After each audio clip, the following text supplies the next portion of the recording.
अस्सलाम वालेकुम viewers, this is me Fiza Riyaz. Programme face to face में आपको खुश आमदीद कहते हैं। पाकिस्तान इस वक्त सेंटर ऑफ अटेंशन बना हुआ है जियो पोलिटिकली। क्योंकि एक तरफ सुपर पावर की लड़ाई जारी है ईरान के साथ, और अगर कोई मीडिएटर के तौर पर जिस पर दोनों पार्टीज़ को इत्तफाक हो, जो कि कह सके कि कोई ऐसा शख्स जो कि हमारे दरमियान एक पुल, एक ब्रिज बन सकता है, तो वो सिर्फ पाकिस्तान है। और इसी सिलसिले में पाकिस्तान में आज अहम बैठक हुई है। तमाम वज़राए ख़ारिजा जो इस्लामी ममालिक के थे, जिनमें सऊदी वज़ीर ख़ारिजा भी थे, तुर्किया के भी थे और मिस्र के भी थे, आज पाकिस्तान में मौजूद उनकी अहम बैठक हुई है। और यही कोशिश की गई है कि ये तमाम वज़राए ख़ारिजा मिलकर कोई ऐसा राह निकाल सके, कोई ऐसा रास्ता हमवार कर सके कि इस वक्त जो ग्लोबली पूरी दुनिया के अंदर एक मसला बना हुआ है, वॉर तो सिर्फ अमेरिका, इसराइल और ईरान की है, लेकिन फिर भी तमाम गल्फ़ कंट्रीज़ और बाकी तमाम कंट्रीज़ कहीं ना कहीं इसमें इन्वॉल्व हैं। तो पाकिस्तान अब इस पर आगे मज़ीद जाकर क्या पेशरफ्त हो सकती है, हम कौन सी पॉजिटिव पूरी दुनिया के अंदर जियो पोलिटिकली अपना लोहा मनवा सकते हैं। और इसके साथ साथ जो डोनाल्ड ट्रंप है भाई, वो हमारे वज़ीर ख़ारिजा के ट्वीट को शेयर कर रहे हैं अपने वेबसाइट पर, और वो बता रहे हैं कि किस तरीके से पाकिस्तान के फ्लैग लहरा रहे हैं और ईरान जो है वो पाकिस्तान की हर बात मान रहे हैं। तो ये पाकिस्तान की डिप्लोमेसी को पूरी दुनिया की एक्सेप्टेबिलिटी में एक नज़र है। यहीं से हम अपने प्रोग्राम का आगाज़ करते हैं। मेरे साथ प्रोग्राम में सरदार मसूद खान साहब, साबिक सफ़ीर, इन्होंने हमें ज्वाइन किया है। सर बहुत शुक्रिया, वेलकम टू द शो। और हमारे परमानेंट पैनलिस्ट शहजाद हुसैन भट्ट साहब हमारे प्रोग्राम में मौजूद हैं। मैं सरदार साहब सबसे पहले आपकी तरफ आऊँगी। पाकिस्तान, मिस्र, तुर्किया और सऊदीया, ये चारों ममालिक के वज़राए ख़ारिजा जो आज बैठे हैं सर जोड़कर, अब इसके बाद भी क्या कोई राह हमवार हो सकती है? एक जाहिर है एक तरीके से तमाम बड़े मुस्लिम वर्ल्ड के बैठे हैं ना, कि किसी तरीके से हम ईरान और अमेरिका के दरमियान कुछ सुलह सफाई हो सके। इसके आउटकम क्या नज़र आएगा आपको? जैसा कि आपने कहा कि पाकिस्तान की तारीख़ का खूबसूरत तरीन लम्हा है। पाकिस्तान को हमेशा के तसादम या किसी किस्म की जंग या उसके अरसे से देखा जाता रहा है। वो अफ़गानिस्तान की जंग हो, यानी 1980 की दिहाई की, या वॉर अगेंस्ट टेररिज्म हो, तो ये एक पैमाना था जिससे पाकिस्तान को देखा जाता था। लेकिन इस मरतबा पहली मरतबा पाकिस्तान को माज़ी करीब में इस सतह पे एक सहूलतकार सालस, एक सफारतकार मुल्क के तौर पर देखा जा रहा है। और दूसरे ये नहीं है कि पाकिस्तान की तारीख़ नहीं है। पाकिस्तान ने सन 1971 में अमेरिका और चीन की सुलह करवाई थी। उसके बाद जो तालिबान और अमेरिका के मुज़ाकरात हमवार किए थे 2020 में, फिर जो है गुज़श्ता बरस भी अमेरिका और इसराइल ने जब ईरान के ऊपर हमला किया था, तो उस वक्त भी सदर ट्रंप की दरख्वास्त पर पाकिस्तान ने एक बहुत ही तामीरी सफारती किरदार अदा किया था। लेकिन जंग के इस मरतबा शोले इस तरीके से भड़के कि पूरे का पूरा मशरक़ वस्ता उसकी ज़द में आ गया है, और ये एक आलमी जंग में तब्दील होती नज़र आ रही है। एक किस्म का आलमी जंग जो है माशी सतह पे पहले ही शुरू हो चुकी है, क्योंकि आलमी मंडियों में बहुत बड़ा बहरान आ चुका है, और उसकी वजह से यानी एक तरफ अफरात ज़र और दूसरी तरफ कसाद बाज़ारी का बहुत शदीद ख़तरा है। इन हालात में पाकिस्तान का, जैसा कि आपने ख़ुद कहा कि इस तरीके से तमाम इन ममालिक को, हम ख्याल ममालिक को यहाँ बुलाना, और उसके बाद ये मुशावरत के बाद ये यूँ नहीं है कि सिर्फ 4 वज़राए ख़ारिजा इकट्ठे हो रहे हैं। पाकिस्तान ने कितने हफ्तों से मेहनत कर रहा है, वो तमाम ममालिक के साथ राब्ते में रहा है। वो खलीजी रियासतें हों, वो अमेरिका हो, या वो दूसरे जो हलीफ हैं, वो मलेशिया हो, इंडोनेशिया हो, चीन हो, इन सब से मुशावरत के बाद ये बैठक, जैसा कि आपने कहा, हो रही है। तो इसमें सवाल आपने ये पूछा है कि क्या इसका कोई नतीजा निकल सकता है, तो उसमें यह है कि ये एक इब्तदाई कोशिश है, ये एक लेयर्ड कोशिश है। ये यानी मतलब यह है कि इसमें सबसे पहली बात यह है कि ईरान और अमेरिका के दरमियान एतमाद बहाल करने की कोशिश की जाएगी। बिल आखिर अमेरिका और ईरान ही फ़ैसला करेंगे कि वो जंग बंद करने के लिए तैयार हैं या नहीं हैं। और मैं समझता हूँ कि वाशिंगटन जो फ़ैसला करेगा वो एक किस्म का फैसला कुन होगा, हतमी होगा, क्योंकि जंग हमला जो है ओमान में भी तो हो रहे थे ना। ओमान में भी उनके वज़ीर ख़ारिजा ने आके कह दिया कि 80% तक डायलॉग्स हो चुके थे, और उसके आगे नेक्स्ट 24 आवर्स में अटैक कर दिया गया। तो ये तो लैक ऑफ ट्रस्ट आ जाएगा अगर पाकिस्तान भी भरपूर कोशिशें कर रहा है और फिर भी ऐसा कुछ हुआ जाता है, क्योंकि ये हमला होने से पहले ओमान में हो रहे थे और वो तो बड़े शोर थे कि मुज़ाकरात हो गए हैं। पाकिस्तान ये मुज़ाकराती सिलसिला आगे बढ़ा रहा है ईरान के साथ मशवरे के बाद और उनकी रज़ा के साथ, क्योंकि जो हमारे वज़ीर आज़म हैं उन्होंने सदर पेज़ेश्कियान से बात की और हमारे नायब वज़ीर आज़म इराक़ी वज़ीर ख़ारजा से इन टच रहे हैं। उनके शुकूक व शुबहात अपनी जगह पे हैं, बल्कि आज ही उनके स्पीकर कालिबाफ जो हैं बाकर कालिबाफ, उन्होंने बयान दिया है कि अमेरिका एक बड़े हमले की तैयारी कर रहा है कि एक तरफ मुज़ाकरात हो रहे हैं, दूसरी तरफ उन्होंने कहा कि उन्होंने अपनी कौम को यह कहा है कि आप एक बड़ी जंग के लिए तैयार हो जाएं। तो उनके शुकूक व शुबहात अपनी जगह पर मौजूद है। अमेरिका से कुछ कन्फ्यूजिंग सिग्नल आ रहे हैं। उनकी सदर ट्रंप की काबीना के कुछ अरकान ये कह रहे हैं कि जंग जारी रहेगी और बहुत देर तक जारी रहेगी, और दूसरे ये कह रहे हैं कि जंग बहुत जल्द ख़त्म होने वाली है, लेकिन उसके साथ साथ जो है वो इस इलाक़े में आबना हरमूज़ के पास या उसके बाद खलीज फ़ारस में वो अपनी एयरबोर्न ट्रूप्स जो हैं वो उनको वहाँ मुतय्यन कर रहे हैं, डिप्लॉय कर रहे हैं। और दूसरी तरफ जो है उनकी एक्सपेडिशनरी एम्फीबियन फोर्स है, जिसका बुनियादी मकसद ये होता है कि आप जाके जो है खुश्की के इलाके के ऊपर कब्ज़ा करें, यानी मतलब ग्राउंड ऑपरेशन करें। और इसका मतलब ये है कि वो अपना हरमूज़ को ज़बरदस्ती वहाँ से ओपन करवाने की कोशिश करेंगे। जी जी, तो इसलिए ये है कि ये चूँकि इस वक्त पाकिस्तान जो है बड़े मुश्किल हालात में ये कोशिश कर रहा है कि किसी तरीके से सारी की सारी दुनिया जो है डिप्लोमेसी और डायलॉग की तरफ माइल हो और ये जंग ख़त्म हो। ये जंग जो है, जैसा कि आपने कहा था कि सिर्फ जो है सारी दुनिया के लिए नहीं, पाकिस्तान के लिए बेहद नुकसानदेह है। हमारे यहाँ आपको पता है कि तेल की किल्लत हो गई, अगरचे हमारी हुकूमत ने बड़ी तेज़ी से उस कमी को पूरा करने की कोशिश की है, लेकिन ये जो बहरान बढ़ता चला जाएगा, जो तेल के ज़ख़ायर हैं वो कितने हैं, उसके बाद ये कि खुदनी अशिया, फर्टिलाइज़र और दूसरी चीज़ें जो हैं, जो बुनियादी मेटल्स और मिनरल्स हैं, उनकी सप्लाई जो है जो इंडस्ट्री के लिए अहम होती हैं, उसके ऊपर क्या असर पड़ेगा। तो इस वजह से ये है कि पाकिस्तान अपने मुफाद में भी ये कर रहा है। दूसरा, पाकिस्तान को ये ख़तरा है कि अगर ये जंग के शोले फैल गए तो वो सऊदी अरब का हलीफ है, दिफाई हलीफ है, दिफाई पार्टनर है, और अगर ये जंग फैलती चली गई तो पाकिस्तान उस माहदे के तहत सऊदी अरब का साथ देगा हर सूरत में। तो इसलिए सऊदी अरब की भी ये ख्वाहिश है, पाकिस्तान की भी ख्वाहिश है। और कथाकलामी की माजरत चाहता हूँ किबला, आपका सफारतकारी में बहुत वसी तजर्बा है और आपने सऊदी अरब का लफ्ज़ भी अभी फरमाया है कि पाकिस्तान उसको सपोर्ट करेगा। यहाँ तक हम आपके साथ एग्री हैं। मैं आपसे किबला पूछना यह चाहता हूँ कि ये ट्रंप की जो ज़ुबान है, जो MBS के मुतल्लक जो अल्फाज अदा कर रहा है, क्या कभी हमने ऐसी चीज़, मैंने तो अपनी पूरी ज़िंदगी में नहीं देखी, अपनी पूरी जर्नलिज्म में पहले सदूर को नहीं देखी, आपका वसी तजर्बा है सफारतकारी में, क्या ट्रंप की ये जो लैंग्वेज MBS के बारे में अब आ गई है, ये कोई बौखलाहट है, ये शिकस्त है? आप कहते हैं आखिरी फैसला वाशिंगटन करेगा ईरान जंग का, लेकिन ये गुफ्तगू तो ये ज़ाहिर कर रही है कि ईरान अमेरिका से 2 स्टेप आगे चला गया। आप एग्री हैं सरदार साहब?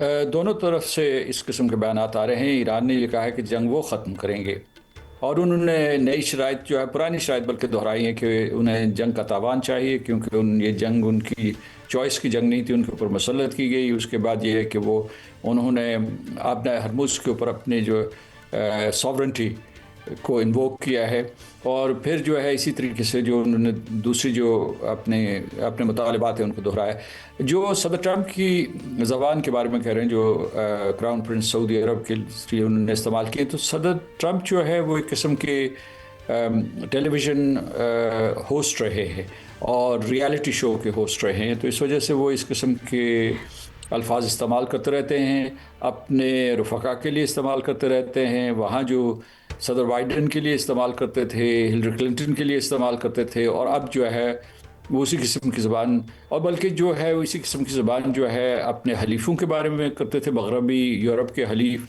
और अभी उसकी ज़द में जो है खलीजी रियासतें भी आ गई हैं। तो मैं ये कहूँगा, लेकिन खलीजी रियासतें जो में सबसे बड़ा अलमिया है, हम तो किसी मुख्तलिफ ज़ावियों से इस पूरी सूरत हाल को देख रहे हैं। जो सबसे बड़ा ख़तरा है इस वक्त वो ये है कि इस वक्त मुसलमानों की उम्मत मुस्लिमा की जो खुशहाल तरीन इलाक़े थे या ममालिक थे, उनको तबाह बर्बाद किया जा रहा है। वो ईरान है, खलीजी रियासतें हैं, और इस वक्त इसी वजह से पाकिस्तान में 2 अरब और 2 नॉन अरब ममालिक जो है तुर्की और पाकिस्तान और मिस्र और सऊदी अरब इकट्ठे हैं। वो सोच रहे हैं कि किस तरीके से इस तबाही और बर्बादी से उम्मत मुस्लिमा को और उम्मत मुस्लिमा के इन खुशहाल तरीन ममालिक को बचाया जाए। सरदार साहब, मैं इंडिया के बारे में भी आपसे सवाल करना चाहूँगी। वैसे तो हम ख़ास तौर पर ये जो कॉन्फ्रेंस हो रही है जिसमें हम कोई हल निकालने की कोशिश कर रहे हैं, अब अगर पाकिस्तान को इज्जत मिल रही है, जयशंकर जिस किस्म की ज़ुबान इस्तेमाल कर रहा है, वो लग रहा है डोनाल्ड ट्रंप और ये शायद इकट्ठे एक ही स्कूल में पढ़े हैं, जिस तरीके से वो गंदी लैंग्वेज यूज़ कर रहे हैं, वो पाकिस्तान के बारे में और वो MBS के बारे में। तो इनके लिए हमारा डिप्लोमेटिक मूव क्या होना चाहिए कि हम तो बिल्कुल क्लियर कट बता रहे हैं, विद प्रूफ रख रहे हैं, बल्कि उनकी अपोजिशन, उनके अपने लीडर्स कह रहे हैं कि मोदी की डिप्लोमेसी फेल है और पाकिस्तान इस टाइम जो है वो वाकई एशियन टाइगर बन गया। मेरा ख्याल है कि हिंदुस्तानी जो हैं उसमें वो BJP के हों, राष्ट्रीय स्वयंसेवक संघ के हों या कांग्रेस के हों, पाकिस्तान के ख़िलाफ़ उनका बुग़्ज़ तो है। लेकिन जो इस वक्त चूँकि कांग्रेस अपोजिशन में है तो वो कोई थोड़ी सी मोहतात ज़बान इस्तेमाल कर रही है, उसने पाकिस्तान की तारीफ़ भी की है। और जो बाकी हैं वो जो BJP के लोग हैं वो ज़हर अफशानी कर रहे हैं। एक बयान तो जयशंकर ने दिया था, अगर आप उनका जो मीडिया उठा के देखें तो वो कहते हैं कि जी ये सालस नहीं है, सहूलतकार नहीं, मैसेंजर है, और इस तरीके से अपने आप को समझाने की कोशिश कर रहे हैं, अपने आप को दिलासे देने की कोशिश कर रहे हैं कि पाकिस्तान के लिए कोई ऐसा आला मकाम पैदा नहीं हुआ। हालांकि वो कोता अंदेश हैं, अगर उन्हें थोड़ा सा भी थोड़ी सी भी वो अक्ल से काम लें तो वो ये समझेंगे कि अगर ये बहरान ख़त्म होता है, पाकिस्तान की कोशिशें कामयाब होती हैं, इस्लामी ममालिक की कोशिशें कामयाब होती हैं, ये जो इस्लामी ममालिक वज़ीर ख़ारजा यहाँ मौजूद हैं या मलेशिया, इंडोनेशिया, चीन और उसके ओमान और कतर और दूसरे ममालिक जो सारे के सारे जो नामी गिरामी सहूलतकार हैं या नामी गिरामी जो सालिस हैं, अगर उनकी कोशिशें कामयाब होती हैं तो हिंदुस्तान को भी फौरी फ़ायदा पहुँचेगा, उसके अवाम को भी एक बहुत बड़ा रिलीफ पहुँचेगा। तो उन्हें इस किस्म की तंग नज़री का मुजाहरा नहीं करना चाहिए। आपने मुझसे ये कहा था कि इस सिलसिले में हमारा क्या रवैया होना चाहिए, तो मैं इस सिलसिले में ये कहूँगा कि उसमें सबसे बड़ा जो इसका तर्ज़ अमल है वो ये होना चाहिए कि हमें उन्हें नज़रअंदाज कर देना चाहिए। शुक्रिया सर, और यही दुआ है कि इसमें जो है वो आगे बेहतरी आए और फिर हमें इस पूरे सिस्टम को लेकर चलना है। अभी इस जंग में भी पाकिस्तान के लिए बहुत सी अपॉर्चुनिटीज़ हैं, just we have to go with the right way. एक छोटे से ब्रेक के बाद वापस आते हैं।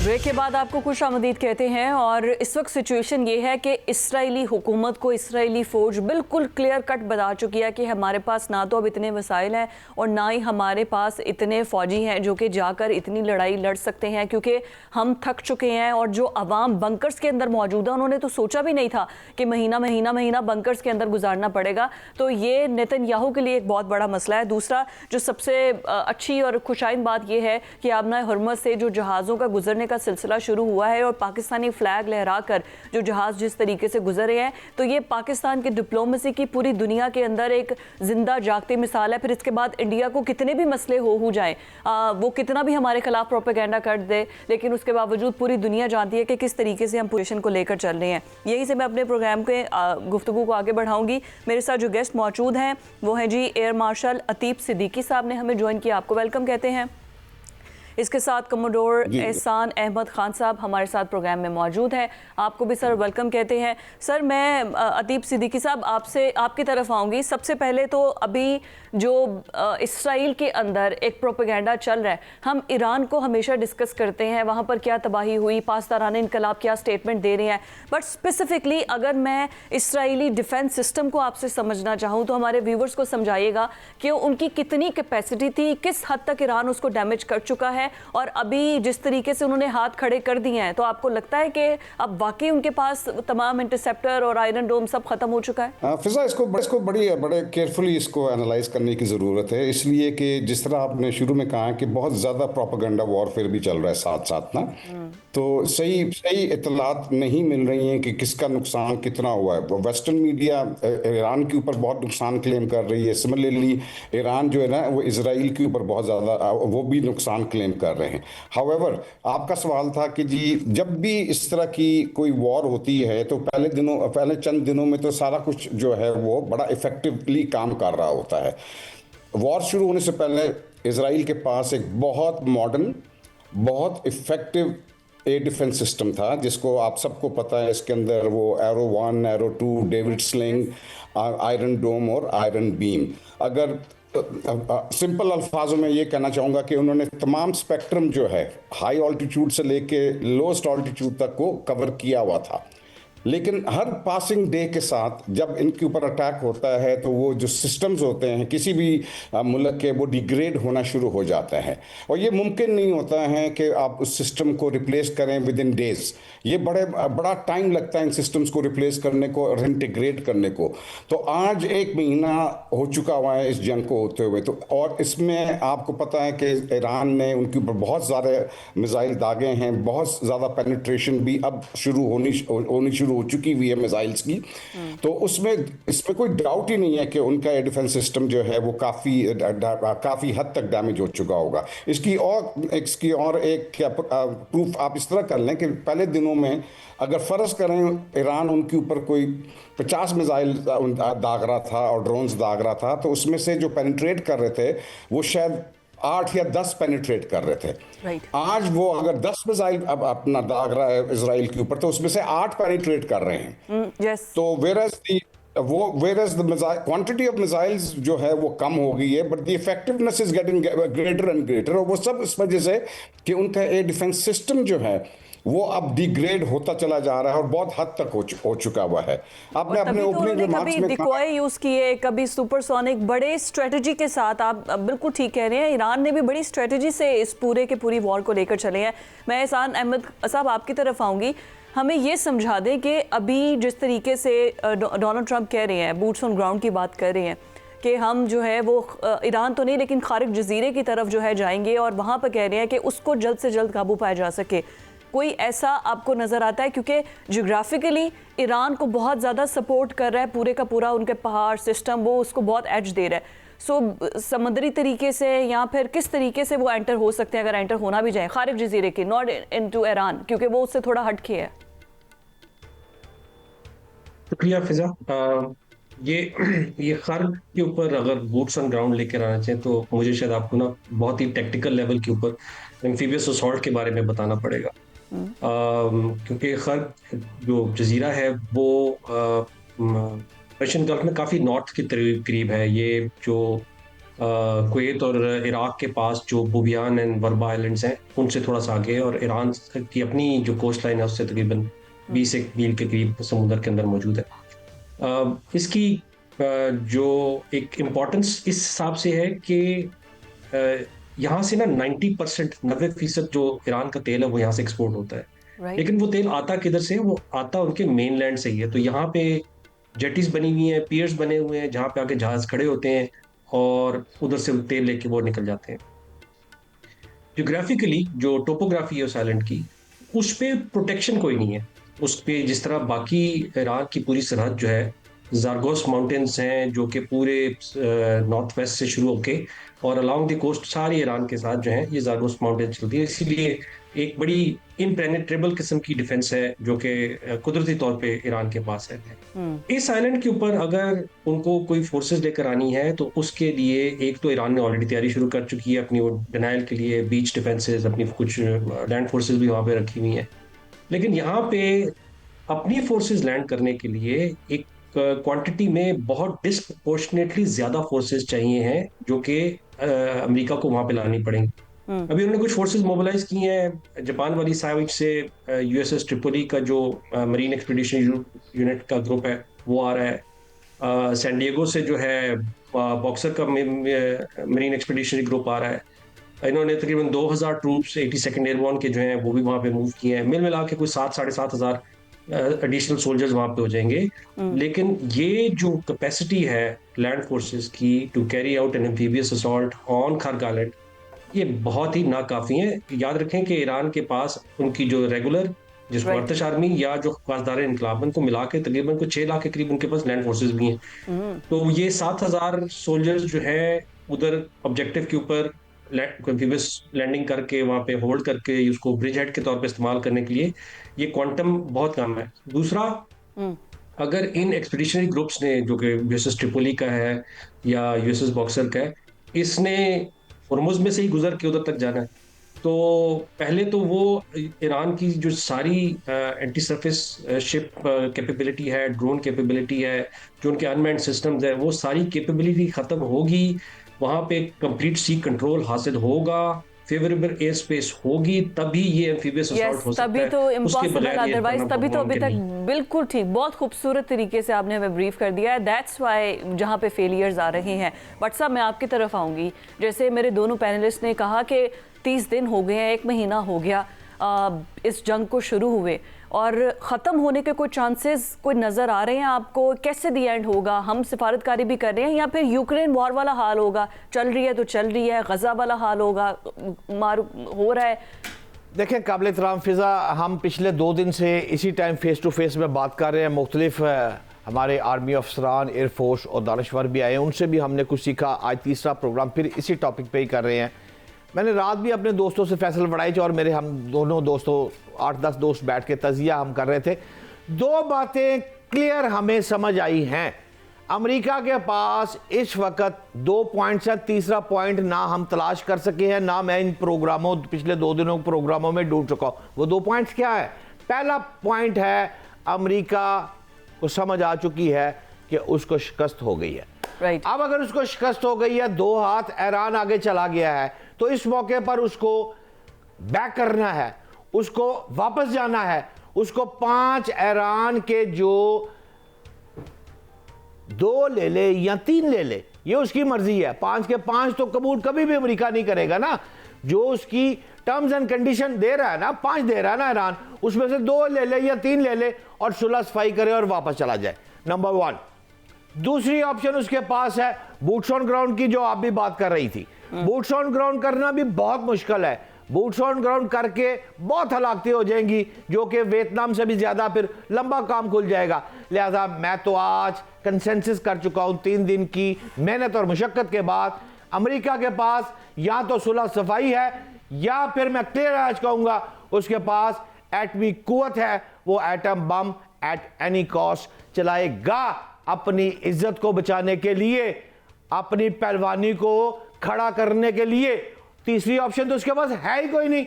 और अगर खुदा ना खास्ता उसने ये हमाकत कर दी, क्योंकि ट्रंप अनइवन लाव वाली तबीयत का आदमी है, वो कुछ भी कर सकता है। अगर उसने ये कर दिया तो उसके बाद भी बूट्स ऑन ग्राउंड तो फिर भी करना है ना, अबूरी हुकूमत तो फिर भी बनानी है ना। बिल्कुल ठीक। ये सारी चीजें अगर वो करता भी है तो मेरे ख्याल में इस वक्त सिर्फ सवाए सुलह के और कोई चांस नहीं है। तीसरा पॉइंट मुझे समझ नहीं आता, लेकिन यहाँ पर मैं फ़ायदा लूँगा। कमोडोर साहब हमारे साथ है, एहसानुल्लाह खान साहब, और वो इस काम को बहुत ज़्यादा मुझसे ज़्यादा बेहतर समझते हैं। मैं छोटी छोटी शाप आपसे 2 इकट्ठे सवाल करने लगा हुजूर, और शाप जवाब दीजिएगा। मेरे 2 सवाल हैं। पहला सवाल है कि हमने ये सुना कि दरिया आबनाए हरमस के नीचे बहुत सी केबल्स लगी हुई हैं, वो काट देंगे हम आबनाए हरमस पे सारी दुनिया तबाह कर सकते हैं। आप शिप के बादशाह हैं, क्या बताएं कि ईरान के पास ऐसी क्या गिदड़ सिंगी है कि इससे अमेरिका और सारी दुनिया डर रही है? एक। और दूसरा आखिरी सवाल, इसका भी आप जवाब दीजिएगा कि प्लीज़ सफारती सतह तक पहुंचने के अलावा अब हमें पाकिस्तानियों को क्या करने की ज़रूरत है? काबिल मोहतरम एहसान भाई। सर बहुत बहुत शुक्रिया, ये बड़ा इंपॉर्टेंट सवाल है आपका। देखें, आपने कहा कि उसके पास क्या गिदड़ सिंगी है। उसकी सबसे बड़ी गिदड़ सिंगी है उसकी जियोग्राफी। जब आपने एक बहुत तंग रास्ते से गुजरना है और सारी दुनिया के लिए वहाँ से सस्टेनेंस है, तेल वहाँ से गुजर रहा है, तो वहाँ पे इतनी तंग जगह से गुजरने के लिए ईरान अपनी मर्जी से किसी को भी कंट्रोल कर सकता है, टारगेट कर सकता है। लेकिन मैं कानूनी तौर पे एक चीज़ बताऊं कि जो United Nation Convention for law of the sea है, उसके मुताबिक जहाँ पे भी जिस स्ट्रेट से भी ट्रांजिट पैसेज हो, उसको स्ट्रेट के दोनों साइडों पे मौजूद मुल्क जो हैं वो रोक नहीं सकते हैं कानूनी तौर पे। हाँ, ईरान इसको एज ए एसिमेट्रिक मेजर इस्तेमाल ज़रूर कर रहा है, और उसके लिए अभी नहीं, अगर आप पुरानी हिस्ट्री में भी देखें तो इराक ने 1988 के अंदर इधर माइन डाली थी, फिर गल्फ वॉर में भी माइन डाली थी। और दोनों मौकों के ऊपर अमेरिका के जहाज जो है उनको माइंस हिट हुई थी और उसके बाद वहां से गुजरना काफी मुश्किल हो गया था। अभी भी अगर आप देखें तो जो जहाज रुके हुए, ईरान ने तो सिर्फ एक थ्रेट दी है और पार्शल इजाजत भी दी है, जैसे पाकिस्तान के जहाज गुजर रहे हैं, चाइना के जहाज गुजर रहे हैं, ईरान के अपने जहाज भी वहां से निकल रहे हैं। उसने कहा जो मेरे दुश्मन है वो उनके जहाज वहां से नहीं गुजर सकेंगे, और जो गुजर रहे हैं उनको एक खास रास्ते से गुजरने का कहा गया। तो जहाज तो गुजर रहे हैं, लेकिन वो जो ईरान ने थ्रेट दी है जी। उसकी वजह से जो इंश्योरेंस प्रीमियम चेंज हुए हैं उसने इतना बड़ा खौफ खिलाया कि जहाजों ने वहां से गुजरना छोड़ दिया। बिल्कुल ठीक। एक चीज। दूसरा, आपने कहा कि अब हमें क्या करना चाहिए। देखिए, डिप्लोमेटिकली हम बहुत काम कर रहे हैं, लोगों को सारी पार्टीज को नेगोशिएशंस पे ले आए, हम मिलिटरीली कर रहे हैं, ऑपरेशन मुहाफिजुल बहर चल रहा है। उसके बाद और बहुत सारी चीजें जो करने के लिए हमारे पास इस तरह का जो शौक है ना, जो एनर्जी का शौक बर्दाश्त करने के लिए हमारे पास स्ट्रेटेजिक रिजर्व्स मौजूद नहीं है जिस क्वांटिटी में होना चाहिए। हमारे पास जो हमारी ट्रांसशिपमेंट जो कि सारी यूएई के ऊपर डिपेंडेंट थी, हमें कराची और गवादर को फौरी तौर के ऊपर ट्रांसशिपमेंट के लिए रेडी करना चाहिए। कराची में बहुत काम हुआ है पिछले 24-25 दिनों के अंदर, जितना बिजनेस पूरे साल में होता है उतना इन 24-25 दिनों के अंदर हो गया। बिल्कुल ऐसे ही और आज गवादर के अंदर पहला जहाज क्विकली आज गादर में आज पहला जहाज ट्रांसशिपमेंट के लिए एंटर हो गया है। हमें अपनी जो ऑयल सप्लाई और एनर्जी रिसोर्सेज हैं उनको डाइवर्सिफाई करने के लिए जरूरत है, और इसमें मैरिटाइम पॉलिसी का मुकम्मल होना, इम्प्लीमेंट होना बहुत बहुत जरूरी है। बिल्कुल फेयर पॉइंट। मैं अतीब सर आपकी तरफ आऊंगी। अभी जैसे बड़ा ब्रीफली हमने बूट्स ऑन ग्राउंड और सारी सिचुएशन को समझ लिया, लेकिन मिसाइल टेक्नोलॉजी और एंटीसेप्टर्स और इनको थोड़ा सा हमें समझा दें कि हमने उनके जेराल्ड फोर्ट को भी हिट कर दिया। ईरान की जानिब से जब अटैक किया गया तो ये भी है कि अब्राहम लिंकन तक हिट हो चुका है, फिर उन्होंने F-35 जहाज तक, अभी उससे भी लेटेस्ट $700 मिलियन के जहाज, वो ऐसी टेक्नोलॉजी आखिर ईरान के पास आई क्या खुद ही तैयार किया या हेल्पिंग हैंड्स थे? अपना फिजा बेसिकली तो ये कहना कि हेल्पिंग हैंड थे या नहीं थे, ये मिसाइल्स तकरीबन सारे के सारे जो है ना ये अपना ईरान में ही अपना डेवलप हो रहे हैं। इसको डेवलप करने में ऑफ कोर्स बहुत से मुल्क ऐसे हैं जिन्होंने इनकी ये टेक्नोलॉजी ट्रांसफ़र किया है शुरू में, लेकिन अब ये जो है ना इसका टोटली इंडिजिनस डेवलपमेंट अब इन्होंने मिसाइल्स की और ड्रोन्स की काफ़ी अरसे से वो कर रहे हैं। ठीक है, तो वो तो इनकी जो कैपेसिटी है मिसाइल्स डेवलप करने की, वॉर से पहले ये तकरीबन 300 मिसाइल पर मंथ जो है ना ये अपना मैन्युफैक्चर या डेवलप कर सकते थे। ठीक है, अब क्योंकि ये इजराइल और यूएस अपना फोर्सेस ने काफ़ी मिसाइल जो अपना मैन्युफैक्चरिंग साइट्स को डैमेज किया है, लेकिन अभी भी ये ख्याल किया जाता है कि 40 से 100 मिसाइल्स अभी भी ये लोग अपना क्या कहते हैं पर मंथ डेवलप कर सकते हैं।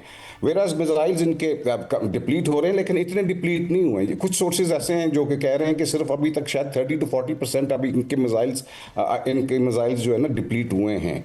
अगर उनको वो रिप्लेस और रिप्लेनिश भी किए जा रहे हैं। तो as far as missile technology is concern, number 1 ये इनके अब इंडिजिनस है, ये they are not dependent on anyone, और इसीलिए ये मिसाइल्स जो है ना ये इनके मिसाइल्स दागे जा रहे हैं। और जब ये क्लेम कर रहे हैं ईरान के हम इसको काफ़ी देर तक मिसाइल्स जो है ना अपना मार सकते हैं, ड्रोन्स मार सकते हैं, तो उसमें आप किसी को कोई शुबा होना ही नहीं चाहिए। इसको कोर्ट की तरफ लेकर जाना चाहिए कि इस तरीके से डिसइंफॉर्मेशन, सारी मिसइंफॉर्मेशन फैला रहे हैं। थैंक यू सो मच हमारे दोनों पैनलिस्ट का। व्यूवर्स, एक ब्रेक पर जाना है, फिर उसके बाद इकोनॉमी की सूरत हाल क्या है, अच्छी है, बुरी है, स्मार्ट लॉकडाउन कहाँ कहाँ किन किन शहरों में लग रहा है, ब्रेक के बाद बताते हैं।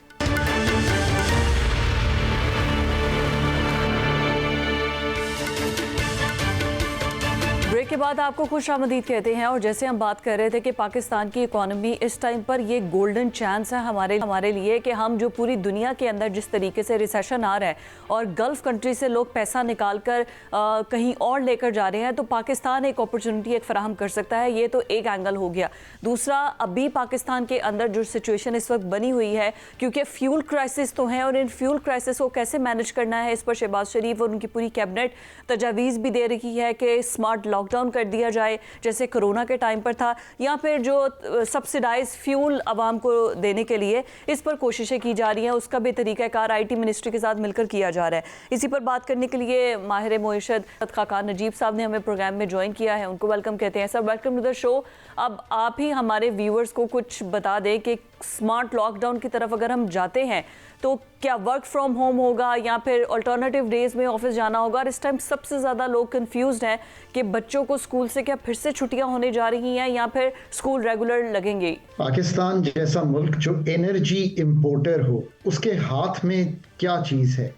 पाकिस्तान की डिमांड ऑफ एनर्जी, चाहे वो पेट्रोलियम की हो, चाहे वो बिजली की हो, चाहे वो गैस की हो, तो हमें ये समझना है कि ये 1973 के बाद एक सबसे बड़ा एनर्जी शॉक है जो दुनिया को लगा है। 20% LNG, 20% स्टेट ऑफ हॉर्मुज से पेट्रोलियम प्रोडक्ट्स, क्रूड और अदर्स नहीं पास हो रहे। कीमत जहां $70 ब्रेंट की थी वो $112 पे है। जो दुबई ब्रेंट जो पाकिस्तान को इम्पैक्ट करता है वो शायद 125 से 130 डॉलर पर बैरल पे चला गया, यानी कि नियरली 70-80% बढ़ गया है। इसमें डिमांड मैनेजमेंट, जिसका मतलब है वर्क फ्रॉम होम, जिसका मतलब है नंबर ऑफ डेज कर्टेल्ड, जिसका मतलब है स्कूल क्लोजर्स, ये आपके हाथ में है। अर्बन मोबिलिटी यानी कि डिस्क्रेशनरी मोबिलिटी, ये आपके हाथ में है। गवर्नमेंट का कटौतियां करना on the number of vehicles, on the number of fuel cards, ये उनके हाथ में है। गवर्नमेंट का मूवमेंट को कर्टेल करना, ये उनके हाथ में है। एनर्जी एफिशिएंसी के मेजर्स बिल्डिंग्स पर, स्ट्रीट्स पर लेना, ये आपके हाथ में है। और पेट्रोल की सप्लाई को बरकरार रखना और एक सिग्नल भी देना कि पेट्रोल की प्राइसिंग दुनिया में बढ़ गई है और पेट्रोल को सब्सिडाइज ना करें बल्कि उन लोगों को सब्सिडाइज करें जो इसके मुस्तहिक हैं। रिक्शा हो गया, पब्लिक ट्रांसपोर्ट हो गई, टू व्हीलर हो गया, मे बी 800 सीसी गाड़ी हो गई जो हमने कोविड में किया था। और अभी फिर वैसे असल सर बात अगर मैं आपसे पूछूं, अभी गवर्नमेंट ब्लैकमेल भी हो रही होती है, पेट्रोल पंप्स वाले कह देते हैं हमने फ्यूल जो है वो नहीं देना और हड़ताल कर देनी है। अगर ऑनेस्टली आप हमारे व्यूवर्स को बता सके कि हमारे पास फ्यूल के, डीजल के कितने ज़खायर मौजूद हैं, कब तक हम इसको लेकर चल सकते हैं? पाकिस्तान के पास जब ये मिडल ईस्ट कॉन्फ्लिक्ट शुरू हुआ था तो 28 दिन के ज़खायर थे। ये भी नाकाफ़ी थे क्योंकि हमने कोविड के बाद ये फैसला किया था कि हमें 60 या 90 दिन के ज़खायर मुल्क में होने चाहिए। अब लॉन्ग टर्म प्लानिंग हम नहीं करते, ये तो पाकिस्तान का एक परपेचुअल प्रॉब्लम है जिसमें से स्ट्रक्चर्स को तब्दील कर नहीं पाते। आज जब मैं आपसे बात कर रहा हूँ, मार्च तो कवर्ड है ही है, बट बेशतर ऑफ अप्रैल भी अथॉरिटीज़ के मुताबिक कवर्ड है पेट्रोलियम प्रोडक्ट्स का। LNG is a different story. LNG तो ऑलरेडी एक, जैसे कहेंगे फर्टिलाइजर प्लांट्स को हो, पावर प्लांट्स को हो, डोमेस्टिक को हो, उसमें तो एक शॉर्टफॉल है ही है, बिकॉज फोर्स में जो यानी कि डिक्लेयर कर दिया है हमारी LNG के जो 10 से 12 कार्गोज हैं, तो उसका सवियर इशू है। पर उसमें अच्छी बात यह है कि इलेक्ट्रिसिटी से बहुत लोग जो LNG पे बनाते थे, अब चूंकि सोलर ने टेक ओवर कर लिया है, तो 35% अगर इलेक्ट्रिसिटी या 30% बन रही थी LNG से, अब 15% बन रही है। यहाँ पे भी इफ आई वाज एडवाइजिंग, तो मेरे ख्याल में बेशक इलेक्ट्रिसिटी के भी 2 घंटे काट देने चाहिए। खाकान नजीब साहब, आप दुरुस्त फरमा रहे हैं और यहाँ तक हम आपकी बातों से एग्री हैं। मेरा सवाल आपसे ये है कि मेरी इतलात है और मुसद्दका इतलात है कि $100 अरब अब तक पाकिस्तान से दुबई जा चुका है।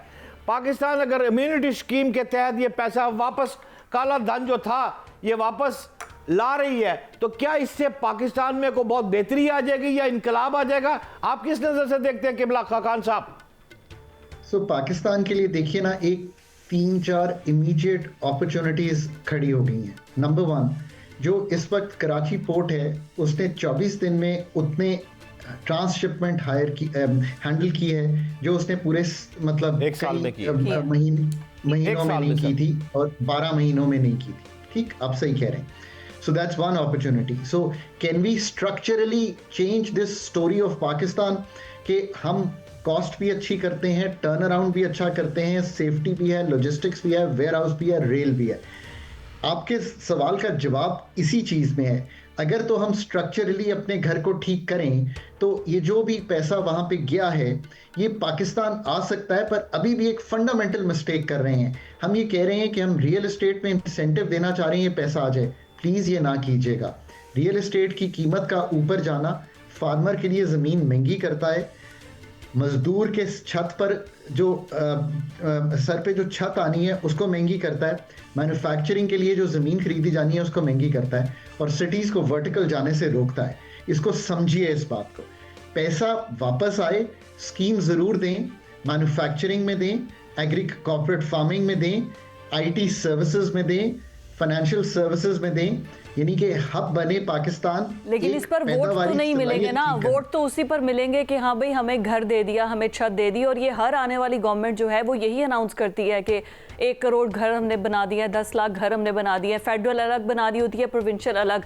अब अगर 100 अरब जैसे कहा जा रहा है कि वो गल्फ स्टेट्स में मौजूद है पाकिस्तानियों का, अगर एमनेस्टी के जरिए वो पाकिस्तान आता है और यहाँ पर जो रनिंग गवर्नमेंट है वो ये कह रही है कि हम सस्ता घर के लिए कर्जे देंगे या कुछ करेंगे, इस तरफ तो फिर आ जाके सारा रियल स्टेट में है, और यही कोरोना के टाइम पर हुआ था, सब रियल स्टेट में इन्वेस्ट हुआ था।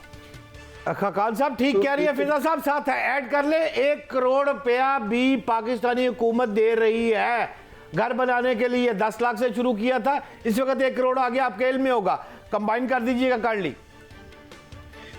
एक तो बात यह है कि हम कोई एमनेस्टी स्कीम अगले 2 साल के लिए नहीं दे सकते, I am sure of that. अब आप पूछेंगे why am I so sure of that? I am sure of that इसलिए कि हमने दस्तखत करके हाईएस्ट लेवल पर IMF को ये लिख कर दिया है, और पढ़ा जा सकता है उस डॉक्यूमेंट में, कि पाकिस्तान जितना अरसा IMF के साथ रहेगा, जो कि अभी 2 साल रहना है, कोई भी amnesty scheme during the programme नहीं दी जाएगी। So be very clear on that. हाँ, आप ये ज़रूर कोशिश कर रहे हैं कि रियल एस्टेट पे जो नंबर ऑफ टैक्सेस हैं, जो ट्रांजैक्शनल टैक्सेस हैं, उनको कम करें। That is all right, that is all right to do. अब जो आप बात कर रहे हैं कि क्या हमें बिल्डिंग्स बनानी चाहिए जो हाई राइज हों, हमें छोटे घर नहीं बनाने चाहिए इनके लिए, मैं हमेशा समझाने की कोशिश करता हूं कि इस सिटी की प्लानिंग वर्टिकल करें। दुनिया के किसी डेवलप्ड मुल्क में चले जाएं, चाइना में चले जाएं, बाकी तो सब छोड़ दें, आप उनके शहरों को देखें, they have all gone vertical. इसमें कोई तो मंतक होगी ना, पाकिस्तान फैलता चला जा रहा है, एग्रीकल्चर लैंड अर्बन लैंड में तब्दील होती है, एग्रीकल्चर लैंड पे इसी तरह के प्लॉटिंग करके घर स्कीम्स बनाई जाती हैं। This is the worst thing we can do to Pakistan. दूर दूर बिजली की तारें बिछानी पड़ती हैं। So let's plan this better, right? Land पे टैक्स लगाएं ताकि लैंड मैं 3 कनाल की बेचूं, 1 कनाल पे आ जाऊं और 2 कनाल पे हाई राइज खड़ी करूं, ताकि बिजली की तार दूर तक ना बिछानी पड़े, गैस की तार दूर तक ना बिछानी पड़े। ट्राई एंड अंडरस्टैंड कि ये सारी प्लानिंग है क्या। क्यों नहीं हम उस अपने रविश को तब्दील करते। इसी तरह इंसेंटिव देना है आपने, तो जो टैक्स का स्ट्रक्चर है उसको कम कीजिए। किस चीज़ पे? कॉर्पोरेट इनकम टैक्स को कम करें ताकि लोग यहाँ पे जूती बनाकर दुनिया में बेचें, चिप बनाकर दुनिया में बेचें, गाड़ी 1 टके की दुनिया में नहीं बेची, 78 साल से बना रहे हैं, गाड़ी बनाकर दुनिया में बेचें। Let's try and use this opportunity much better rather than using this opportunity again in a way कि inflated asset prices जो कि asset hold करते हैं वही अमीर होते चले जाएं। This is the crux of our discussion today। और ये भी याद रखें कि जो real estate है वो एक unproductive asset है, वो कोई काम नहीं करती, वो कोई चीज़ उसमें से निकल के बाहर नहीं बिकती, सोना नहीं निकलता ज़मीन से जो बाहर बिक रहा हो। इसको समझने की कोशिश करें, और कई दिहाइयों से यही करते आ रहे हैं। अच्छा, मैं लास्टली चाहूंगी कि आप इस पर भी कमेंट कर दें, आप बात कंप्लीट कर लीजिएगा। सोलर एनर्जी, अब पाकिस्तान में हर जगह सोलर मौजूद है, आपको लगता है कि ये हम जा रहे हैं स्मार्ट लॉकडाउन में या मुख्तलिफ हरबे इस्तेमाल कर रहे हैं, हमें सोलर वालों को या उस तरफ लोगों को लाने के लिए गवर्नमेंट को दोबारा से कोई इनिशिएटिव लेना चाहिए, नेट मीटरिंग को ठीक करना चाहिए?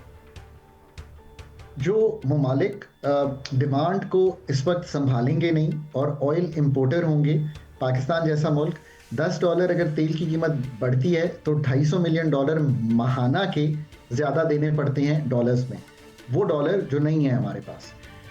एक तो ये है कि स्मार्ट लॉकडाउन तो एक बिल्कुल जो एंड यानी कि सैटरडे संडे यही हो सकता है ना कि आप सैटरडे संडे को कर्टेल कर लें, मूवमेंट कर्टेल कर लें, पब्लिक ट्रांसपोर्ट को खोल दें, बाकी को रोक दें। That's one way to think about it. ये डिपेंड करता है कि आपके ज़खायर कहाँ खड़े हुए हैं पेट्रोलियम प्रोडक्ट्स के। उससे पहले कोशिश ये करें कि जो 4 दिन का वर्किंग डे है उसको इतना मुंजमद कर दें कि लोग वाकई ये जो डिस्क्रेशनरी ट्रैवल है इसको रोक दें, और थोड़ा सा लोगों को तालीम दें। जैसे मैं आपके चैनल से कहना चाहता हूं कि लोग अपना बिहेवियर खुद तब्दील कर लें 2 माह के लिए। ये उनके बजट पे भी बेहतर है, उनके घर पे भी बेहतर है, हुकूमत पे बोझ कम पड़ेगा, बैलेंस ऑफ पेमेंट पे कम पड़ेगा। पर smart lockdown is not an option that should not be thought about कि अगर लोग अपना बिहेवियर नहीं तब्दील करते। इसमें कोई हर्ज नहीं है कि इतनी बड़ी ऑयल शॉक क्यों नहीं करेंगे सर? पहले कोरोना के टाइम पर भी तो किया था ना, क्यों नहीं करेंगे? इनको करना, अदरवाइज इसी तरह से हुकूमत को कोसते रहेंगे। Thank you so much for your time. और व्यूअर्स, यही है कि अगर एनर्जी क्राइसिस बहुत ज़्यादा आइंदा आने वाले दिनों में होते हैं तो फिर गवर्नमेंट को टफ डिसीजन लेने होंगे और आप और मैं होंगे जो कि इन चीज़ों को बर्दाश्त कर रहे होंगे। आज के प्रोग्राम से इतना ही। अल्लाह हाफ़िज़।